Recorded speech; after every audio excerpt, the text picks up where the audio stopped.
যা টাকা যে তুলেছে তার 75 ভাগ তো উনাকে দিয়েছে, পৌঁছে দিয়েছে।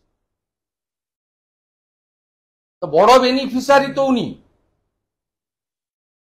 বড় বেনিফিশিয়ারি পুলিশ মন্ত্রী, তার কথায় পুলিশ উঠে বসে, তিনি তো প্রোটেকশন দেবেনই, কিন্তু প্রকাশ্য চোরেদের সাপোর্ট করেন। বিধানসভার ফ্লোরে শাহজাহানকে সাপোর্ট করেছেন, আজকে তার হোটেল থেকে 10 কোটি টাকা ফেক কারেন্সি বেরিয়েছে। বাংলাদেশ বর্ডার সাতক্ষীরার পাশে সন্দেশখালী, ভয়ঙ্কর। আর যত ভারতবর্ষে 2 নম্বরই যত রকম খারাপ কাজ হচ্ছে সব অন্য রাজ্যের পুলিশ এসে এখানে ধরছে। আসাম এসটিএফ এসে 7 শেখকে ধরলো, কাশ্মীর এসটিএফ এসে জাভেদ মুন্সিকে ধরলো, উত্তরপ্রদেশ পুলিশ এসে ব্যারাকপুর কোর্টে হাসান মীর নাম ভাড়িয়ে হিন্দু নাম সেজে, তিনি ধর্মান্তরিত করেন আর মহিলা পাচারের ব্যবসা করেন, তাকে কলার ধরে মারতে মারতে পরশুদিন নিয়ে গেল ট্রানজিট নিয়ে।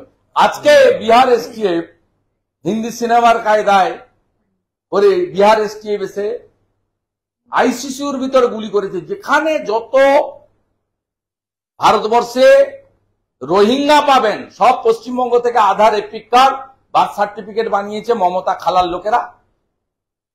আর যত গুন্ডা যত পাবেন গোটা ভারতবর্ষ থেকে সেফেস্ট প্লেসড হচ্ছে পশ্চিমবঙ্গ। বেকারত্বের হাত, শিক্ষা বিপর্যয়ের হাত, শিল্প তাড়ানোর হাত, নারী সুরক্ষা তলানিতে চলে যাওয়ার হাবের সাথে সাথে এই বাংলা এখন খালা মমতার নেতৃত্বে জঙ্গিদের, দুষ্কৃতকারীদের হাবে পরিণত হয়েছে। চেন্নাইতে দেখা যাচ্ছে উনি তো শিল্প হাব করতে পারেননি, কাল প্রধানমন্ত্রীজি ভালো করে ব্যাখ্যা করে বলে গেছেন। তিনি জঙ্গিদের হাত করে দিয়েছেন, কেউ নিরাপদ নয়, আপনি আমি কেউ নিরাপদ নয়। যখন যাকে পারবে আইসিসির ভিতরে পাটনায় গুলি করে মেরে দিয়ে চলে এসছে, সেফেস্ট জায়গা। আমার স্থির বিশ্বাস পশ্চিমবঙ্গ পুলিশ মানে মমতা পুলিশকে আগে থেকে জানায়নি বিহার পুলিশ, জানালে ধরতে দিত না। সাদ শেখ নিজে বলছে আমি 3 বার তৃণমূলকে ভোট দিয়েছি, আনসারুল বাংলায়, হরিহরপাড়া খাজেরি মাদ্রাসা। চেন্নাইতে দেখা যাচ্ছে যে পরিযায়ী শ্রমিক তাদের উপরে হামলা হচ্ছে, মুর্শিদাবাদে বাড়ি। তৃণমূল কংগ্রেস অন্যান্য রাজ্যের কথা বললে তারা না, পরিযায়ী শ্রমিকদের উপর কোনো হামলা হয়নি। সব রোহিঙ্গা মুসলমান, এবার ঝাড়াই বাছাই করার সময় কোঅপারেট করা উচিত। এখানেও তো পুলিশ অনেককে জিজ্ঞাসাবাদের জন্য অনেক ইস্যুতে নিয়ে যায় থানায়, তারপর ভিডিও দেখে কাগজপত্র দেখে সবাইকে তো আর ফরওয়ার্ড করে না। আপনি কথা বলছেন একই রকম, আপনার পোশাক একই রকম, আপনার চেহারার গড়ন একই রকম, আর বাকিটা বললাম না। তা সেরকম সবকে নিয়ে গেছে 40 জনকে, তাতে বেছেছে ভারতীয় কারা অভারতীয় কারা। অভারতীয় মানে রোহিঙ্গা মুসলমান, বাংলাদেশি মুসলমান। হিন্দুরা প্রোটেক্টেড, আবারও বলছি সিএএতে অল আর প্রোটেক্টেড। এটা প্রমাণ হয়ে গেছে বিটান অধিকারীর স্ত্রীকে উইদিন 15 ডেজ ভারত সরকার সিটিজেনশিপ সিএএ এর অন্তর্গত সার্টিফিকেট দিয়ে দিয়েছে। এই সিএএ কে মমতা ব্যানার্জি চ্যালেঞ্জ করেছিল। আজকে সিএএ তে প্রত্যেক দিন হাজার হাজার হিন্দু অ্যাপ্লাই করছে, দেখে নেন লম্বা তালিকা। মাত্র 732টা ছিল 6 মাস আগে, আজকে হাজার হাজার অ্যাপ্লাই করছে এবং কনসিডার করছে ভারত সরকার। All Hindus coming from Bangladesh ধর্মীয় উৎপীড়নের কারণে সব পশ্চিমবঙ্গে সিএ এর অন্তর্গত মোদিজির হাতে সুরক্ষিত। রোহিঙ্গা মুসলমান এবং বাংলাদেশি মুসলমানের ভারতবর্ষের কোথাও ঠাঁই নেই, পশ্চিমবঙ্গে তো ঠাঁই রাখার প্রশ্নই। তারা ভারত সরকারের সঙ্গে কোঅপারেট করছেন, তারা ইনফিল্ট্রেটার্সের যে অনুপ্রবেশকারীর যে আইন আছে, আবারও বলছি হিন্দু, শিখ, জৈন, খ্রিস্টান, পার্সি, বুদ্ধিস্টরা হচ্ছে শরণার্থী আফগানিস্তান, পাকিস্তান, বাংলাদেশ থেকে যারা ধর্মীয় উৎপীড়নের কারণে এসেছেন।